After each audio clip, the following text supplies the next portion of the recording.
Apa itu antenatal care atau ANC? Yuk kita bahas bareng-bareng bersama saya.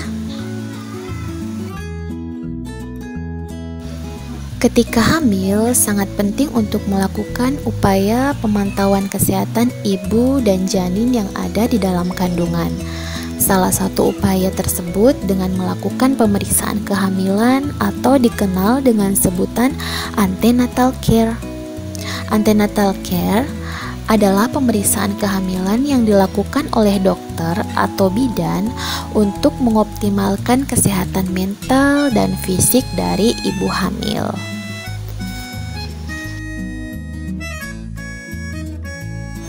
Tujuan dilakukan ANC adalah pertama, untuk mengoptimalkan kesehatan mental dan fisik ibu hamil. Yang kedua, menghindari resiko komplikasi pada kehamilan dan persalinan. Yang ketiga, mempersiapkan ibu untuk masa nifas dan pemberian ASI eksklusif.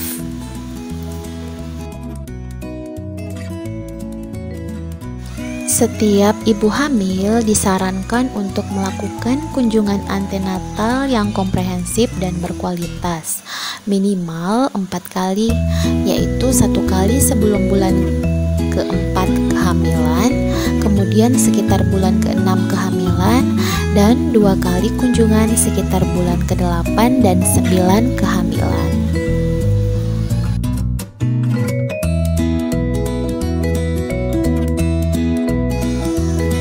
Pada umumnya, standar minimal pemeriksaan ANC terdiri dari 10T, yaitu pertama, timbang berat badan setiap kali kunjungan dan dicatat. Yang kedua, ukur tekanan darah, normalnya 110/80 sampai di bawah 140/90 mm Hg. Yang ketiga, tinggi puncak rahim diperiksa. Keempat, pemberian imunisasi TT atau tetanus toksoid. Kelima, pemberian tablet zat besi.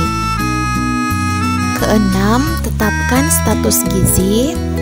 Ketujuh, tes laboratorium. 8, tentukan denyut jantung janin. 9, tata laksana kasus. Dan yang terakhir, temu wicara. 10T yang pertama yaitu timbang berat badan setiap kali kunjungan dan dicatat. Proses antenatal care pertama dari 10T adalah timbang berat badan sekaligus ukur tinggi badan ibu hamil. Ini biasanya dilakukan pada pertemuan pertama untuk mengetahui adakah risiko kehamilan yang mungkin terjadi. Setiap bulannya, pertambahan berat badan terus dicatat untuk mengetahui apakah masih masuk dalam level normal atau tidak. Yang kedua yaitu ukur tekanan darah. Tekanan darah yang normal berada di angka 110/80 hingga 140/90 mm Hg. Perlu diwaspadai ketika hasil tekanan darah menunjukkan angka lebih dari 140/90 mm Hg. Karena ibu hamil lebih rentan berisiko mengalami gangguan kehamilan. Beberapa dampak buruk akibat kondisi ini yaitu dapat menyebabkan preeklamsi dan eklamsi.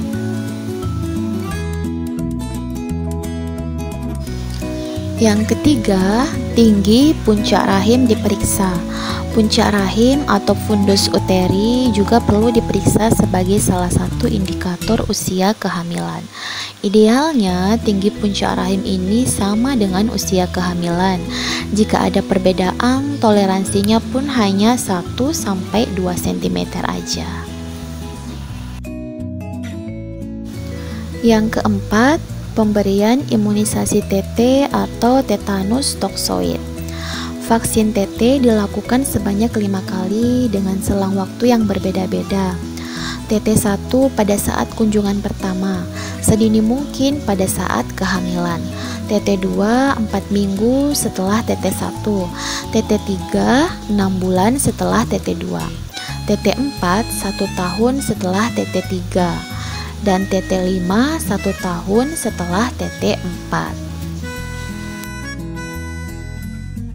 Yang kelima yaitu pemberian tablet zat besi. Rangkaian antenatal care berikutnya adalah pemberian tablet atau suplemen zat besi untuk ibu hamil. Biasanya dokter atau bidan juga akan memberikan beberapa suplemen lainnya seperti asam folat, kalsium, dan lainnya sesuai kebutuhan dan kondisi ibu. Keenam adalah tetapkan status gizi. Pengukuran status gizi ini dapat mengurangi kemungkinan bayi terlahir dengan berat badan yang rendah dari angka normal. Cara pengukuran status gizi ini dilakukan dengan mengukur lingkar lengan atas serta jarak pangkal bahu ke ujung siku menggunakan alat bernama pita ukur. Yang ketujuh, tes laboratorium. Tes laboratorium ini mencangkup beberapa pemeriksaan seperti pemeriksaan golongan darah dan resus, pemeriksaan kadar hemoglobin, pemeriksaan dengan tes HIV dan penyakit menular seksual lainnya, lalu pemeriksaan dengan tes rapid untuk malaria.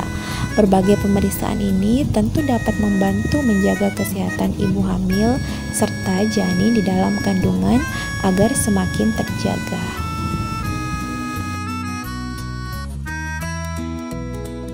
Lalu yang kedelapan, yaitu tentukan denyut jantung janin.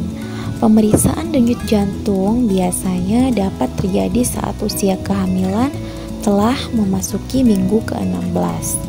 Pemeriksaan ini sangat penting karena bisa memberitahukan kondisi terkini dari si kecil saat masih di dalam perut.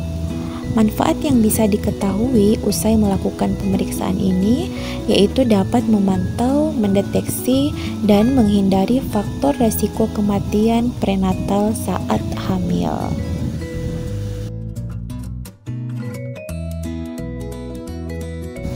Yang kesembilan adalah tata laksana kasus. Setiap ibu hamil itu berhak mendapatkan fasilitas kesehatan yang memadai selama menjalani masa-masa kehamilan.